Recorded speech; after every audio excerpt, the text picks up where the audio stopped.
Welcome to the channel दोस्तों। तो कैसे हैं आप लोग? आशा करते हैं आप लोग अच्छे होंगे, मस्त होंगे। ठीक है, तो आज का जो ये वीडियो होने वाला है आपका, जैसे कि हम पता होगा, अगर चैनल पे आप लोग बने होंगे तो एससीईआरटी का दोस्तों आपका यहाँ पे सीरीज चल रहा है। ठीक है, तो इससे पहले का जो हम लोग क्लास कर लिए थे, क्लास 6 का जो हिस्ट्री था एससीईआरटी बिहार एससीईआरटी का, वो टोटल का टोटल आपका कंप्लीट हो गया था। तो आज से ये जो आपका अब रेगुलर वीडियो मिलेगा क्लास 7 और क्लास 8 को यहाँ से मिलना स्टार्ट होगा। इसमें आज के क्लास में हम लोग क्या देखेंगे कि अगर कि आप बिहार एससीईआरटी क्लास 7 का हिस्ट्री का बुक पढ़ते हैं दोस्तों, तो उसका नाम है अतीत से वर्तमान भाग 2। क्लास 6 का जो था भाग 1 ऑलरेडी समाप्त कर दिया गया है। सारा का सारा वीडियो आपका चैनल पर अपलोड है, तो जाकर वहाँ से देख सकते हैं। ये आपका भाग 2 है। इसमें अगर टोटल नंबर ऑफ चैप्टर देखिएगा तो आप टोटल यहाँ पे चैप्टर होगा आपका, यहाँ पे 9 चैप्टर है। ठीक है, तो इसको ही पार्ट 1 और पार्ट 2 दो वीडियो में हम आपको कंप्लीट कराने का कोशिश करेंगे। तो अगर कि आप लोग चैनल पर नए हैं तो जल्दी से पहले चैनल को सब्सक्राइब कर ले तथा वीडियो को लाइक कर दे। बताना चाहूँगा कि बहुत ही जल्द दोस्तों आपका जो TRE 2 का यानी कि वैकेंसी है वो बहुत ही जल्द आने वाला है। उसी को देखते हुए ये क्लास आपका रेगुलर चलाया जा रहा है। इससे पहले ही 9th और 10th का जो भी हिस्ट्री था मैंने आपको कंप्लीट करा दिया था। तो चलिए क्लास को बिना देरी किए हम स्टार्ट करते हैं। ठीक है, तो अगर के बिहार एससीईआरटी क्लास 7 का अतीत से वर्तमान पढ़ते हैं तो चैप्टर नंबर 1 का जिसका नाम है दोस्तों क्या, कब और कहाँ और कैसे। देखिए, ये कंटेंट बनाने में हमने बहुत मेहनत की है। जितने भी बुक्स हैं मैंने खुद सारे को रीड किए हैं, उसके बाद ये कंटेंट बना है। एक भी आपका ऐसा पॉइंट इसमें नहीं छोड़ा गया है जो कि मतलब एक्सपेक्टेड रह सकता था आपका TRE एग्ज़ाम के लिए, और जो मैंने यहाँ पे इंक्लूड नहीं किए हैं। ठीक है, तो ये बहुत ही बेहतरीन कंटेंट है अगर कि आप अपना बुक्स को कवर करना चाहते हैं। तो पहला ही इस चैप्टर 1 का में पॉइंट आता है कि बिहार शब्द का सबसे पहले जो प्रयोग किया था वो 13वीं शताब्दी में एक इतिहासकार थे मिन्हाज ए सिराज के द्वारा ये किया गया था। ठीक है, आगे बढ़ने से पहले फिर हम बताना चाहेंगे कि ये वीडियो किन के लिए उपयोगी होने वाले हैं। जो भी लोग TGT, आपका TGT हो गया, SST या 6 to 8 आपका तैयारी कर रहे हैं टीचर के लिए, उनके लिए एक बहुत ही ये उपयोगी वीडियो होने वाला है। ठीक, तो ये समझ गए होंगे। अगला पॉइंट यहाँ पे है कि मध्यकालीन भारत का आर्थिक जीवन मुख्यतः कृषि पर आधारित था। पूछा जाता है आपसे कि जब मध्यकालीन भारत यानी कि मुगल सल्तनत का जब यहाँ पे आगमन हुआ था तो सबसे मतलब जीने का क्या रोजगार था, तो याद रखिएगा वो था कृषि। ठीक, अगला पॉइंट की तरफ बढ़ते हैं। जैसे ही अगला पॉइंट यहाँ पे आइएगा कि सबसे पहले जो पूछा जाता है कि कागज़ का कब मतलब यूज किया गया था, तो 100 ईस्वी के आसपास दोस्तों चाइना के द्वारा ये यूज किया गया था। ये पूछा जाता है आपसे। ठीक है, अगला पॉइंट यहाँ पे आपका निकल कर आता है कि भारत में कागज़ का जो प्रयोग हुआ था सबसे पहले 13वीं शताब्दी के आसपास हुआ था। ये सवाल तो इतनी बार पूछा गया है आपके परीक्षाओं में कि जिसका कोई अंदाज़ा नहीं है। बहुत बार पूछा गया है कि भारत में सर्वप्रथम कागज़ का प्रयोग कब किया गया, तो याद रखिएगा 13वीं शताब्दी में सबसे पहले प्रयोग किया गया। अगला पॉइंट है यहाँ पे आपका कि अरबों के साथ भारत में इस्लाम धर्म का आगमन हुआ था दोस्तों। ठीक है, ये सब लोग जानते हैं।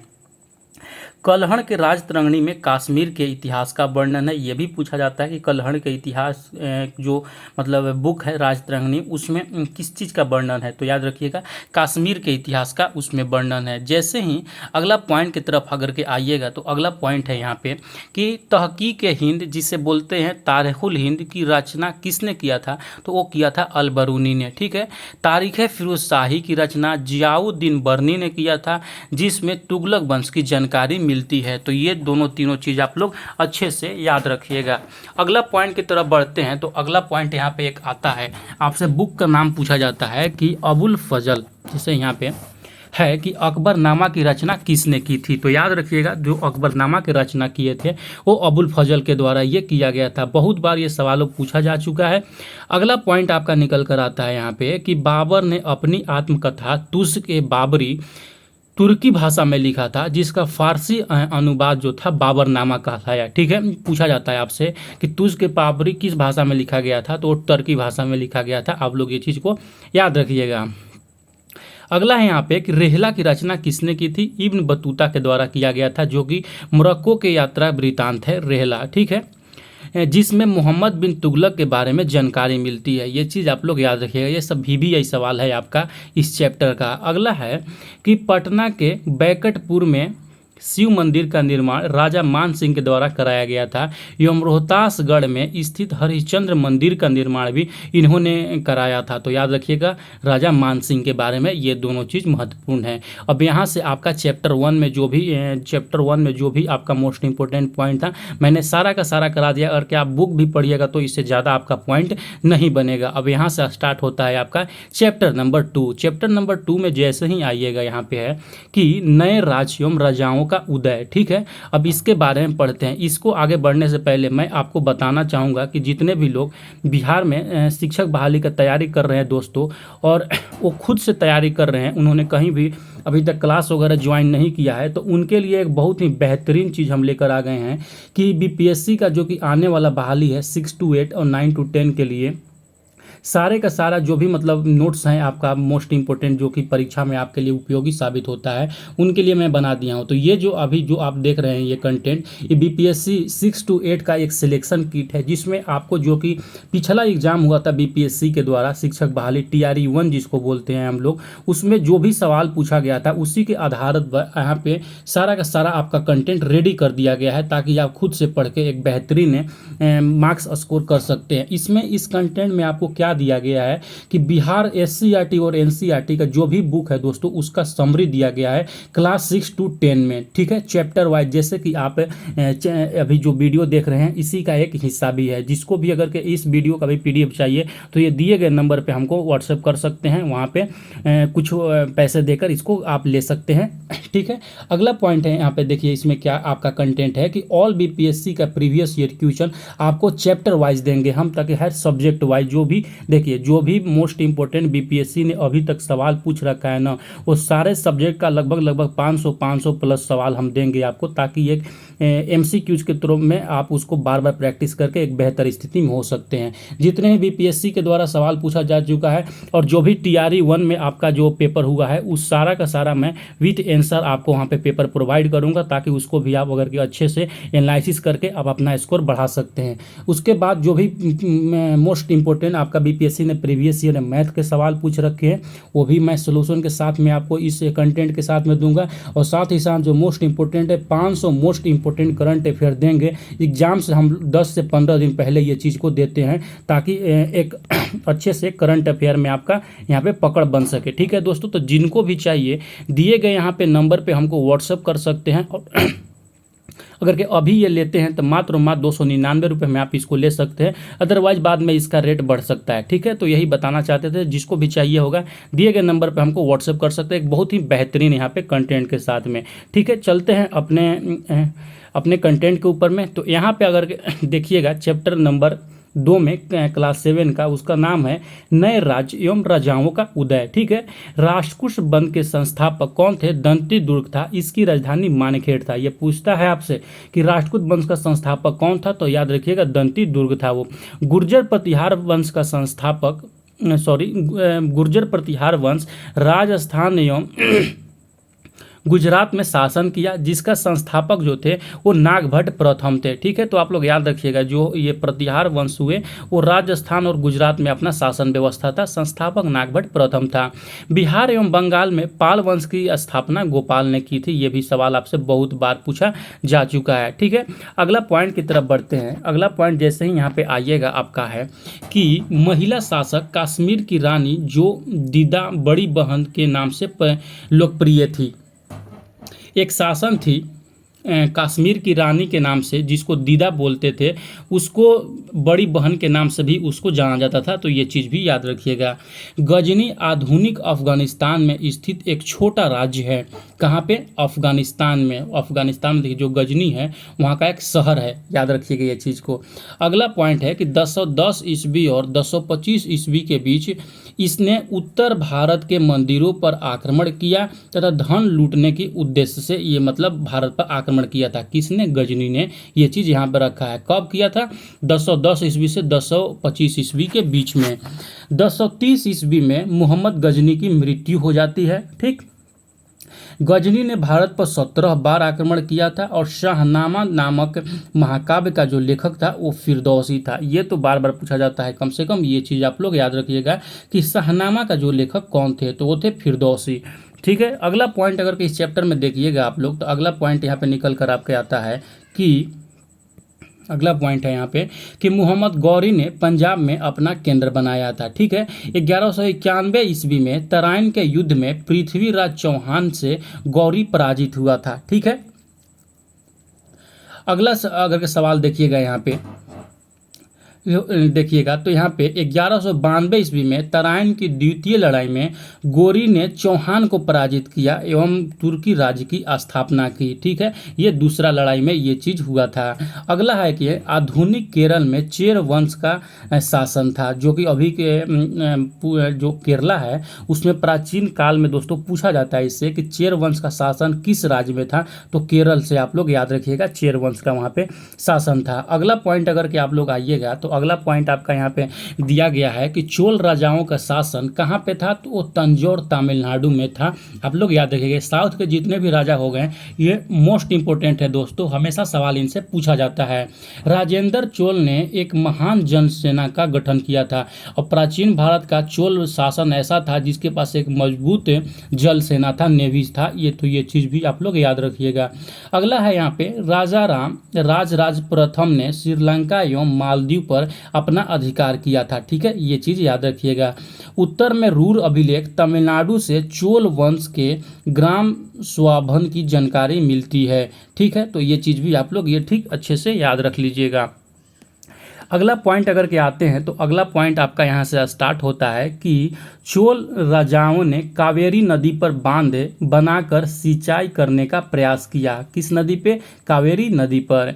पाल शासक गोपाल ने उदंतपुरी, जो कि वर्तमान में बिहार शरीफ में स्थित है, एक मठ एवं विश्वविद्यालय की स्थापना किया। तो पूछेगा सवाल आपसे कि उदंतपुरी विश्वविद्यालय की स्थापना किसने की, तो वो पाल शासक गोपाल ने किया था। ये चीज़ याद रखिएगा। और जो धर्मपाल था भागलपुर जिले में विक्रमशिला विश्वविद्यालय की स्थापना करवाया था। ये भी आई है आपका धर्मपाल के बारे में, ये चीज़ याद रखिएगा। यहाँ से आपका चैप्टर नंबर 2 समाप्त होता है और चैप्टर नंबर 3 स्टार्ट होता है। तो देखिए अगर के चैप्टर नंबर 3 में आपका क्या कुछ यहाँ पे मोस्ट इंपोर्टेंट पॉइंट दिया गया है क्लास 7 से। चैप्टर नंबर 3 का जो नाम है तुर्क अफगान शासन नाम है। ठीक है। अब इसमें देख लेते हैं। भारत में तुर्क शासन की स्थापना 1206 ईस्वी में गौरी की मृत्यु के बाद उसका गुलाम और जो सेना नायक था कुतुबुद्दीन ऐबक ने किया था। याद रखिएगा भारत में जो है तुर्क शासन की स्थापना किसको माना जाता है? कुतुबुद्दीन ऐबक को, जो गुलाम वंश का संस्थापक भी माना जाता है। ठीक है। तो ये चीज़ आप लोग याद रखिएगा। अगला है परंतु तुर्क राज्य को भारत में वास्तविक रूप से जो स्थापित किया वो इल्तुतमिश ने किया था। देखिए ये तो स्थापना कर दिया भारत में, लेकिन जो असली स्थापना यानी कि स्थापित हुआ एक अच्छे सर्वोच्च ऊंचाई पर लेकर गया तुर्क शासन को, वो इल्तुतमिश लेकर गया। इसीलिए आपसे पूछा जाएगा गुलाम वंश का वास्तविक संस्थापक कौन था, तो आपको वहाँ पर मारना होगा इल्तुतमिश। और गुलाम वंश का अगर के संस्थापक पूछ देगा तो हो जाएगा वो कुतुबुद्दीन ऐबक। तो ये चीज़ को याद रखिएगा।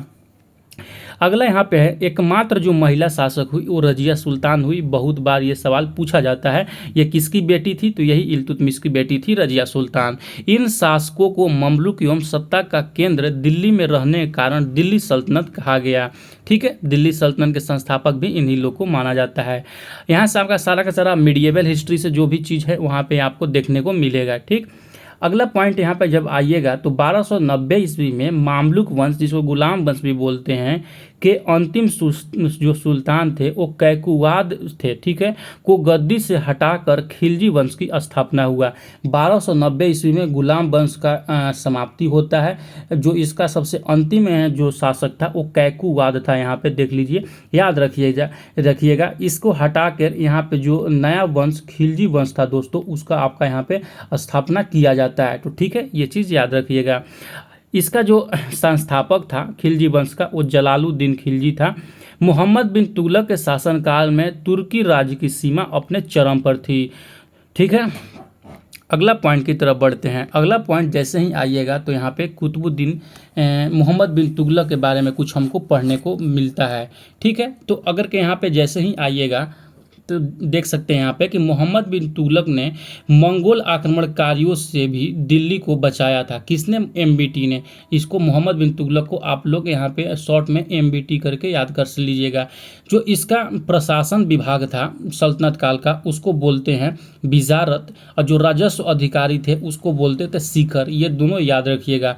अलाउद्दीन खिलजी ने मंगोल आक्रमण का सामना करने के लिए सैनिकों को नगद वेतन देना शुरू किया, ठीक है। और उसके बाद अलाउद्दीन खिलजी ने मूल्य नियंत्रण प्रणाली की भी शुरुआत की, जो दिल्ली से शुरुआत इसका माना जाता है। खराज जो था, पूछा जाता है आपसे कि मुगलकानी अर्थव्यवस्था में खराज किया था, तो यह एक भूमि कर था।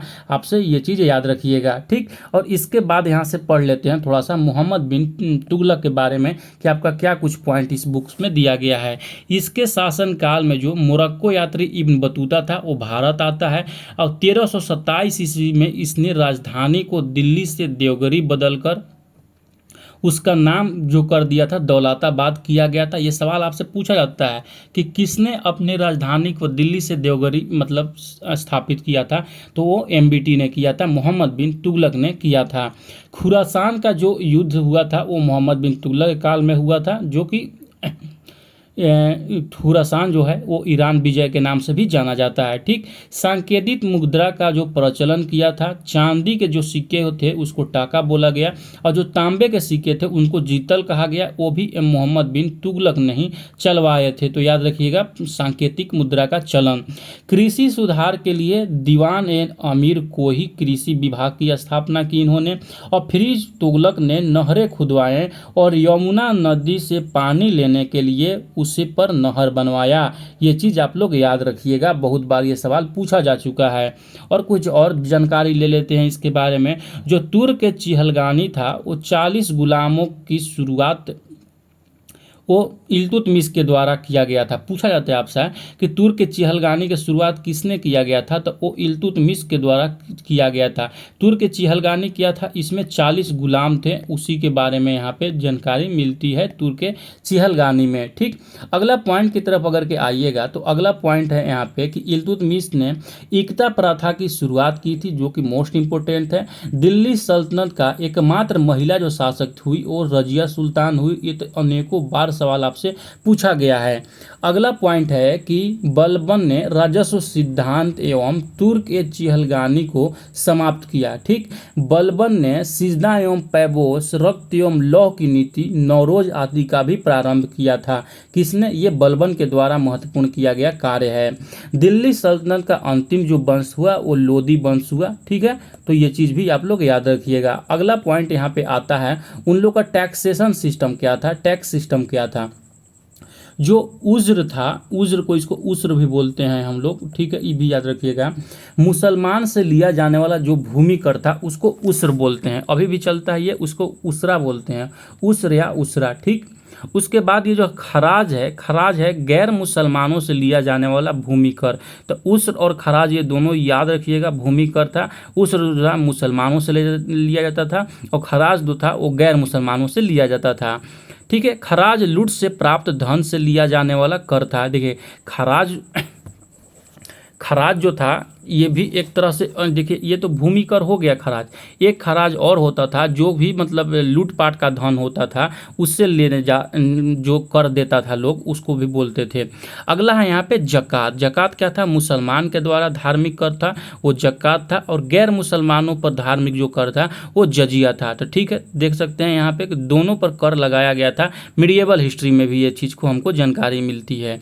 अब यहाँ से आपका स्टार्ट होता है चैप्टर नंबर 4। चैप्टर नंबर 3 में देख लिए जो भी आपका VVI टॉपिक थे, यहाँ पे जो भी पॉइंट बन रहे थे आपके बुक्स थे, मैंने उसको पूरा का पूरा कवर करा दिया। अब यहाँ से स्टार्ट होता है आपका चैप्टर नंबर 4। चैप्टर नंबर 4 में जिसका नाम है मुगल साम्राज्य, तो इसको हम लोग देखेंगे आपका नेक्स्ट वीडियो में। ठीक है, तो अब तक कैसा लगा वीडियो ज़रूर से ज़रूर कमेंट सेक्शन में बताएं, और चैनल को अपने दोस्तों के पास ज़्यादा से ज़्यादा दोस्तों वहाँ पर शेयर करें, ताकि वो भी पढ़ाई कर सकें, अच्छे से मार्क्स वो भी ला सकें और बेहतरीन कंटेंट को वो भी फ़ायदा ले सकें। ठीक है, तो चलिए मिलते हैं नेक्स्ट वीडियो में। नेक्स्ट पॉइंट में हम लोग पढ़ेंगे यहाँ से 4 से लेकर 9 तक टोटल का टोटल चैप्टर हम लोग देख लेंगे, ताकि आज का वीडियो हम यहीं पर रहने देते हैं। कैसा लगा वीडियो कमेंट सेक्शन में अपना फीडबैक जरूर दें वहाँ पे। ठीक है, चलिए मिलते हैं नेक्स्ट वीडियो के साथ में। Bye bye.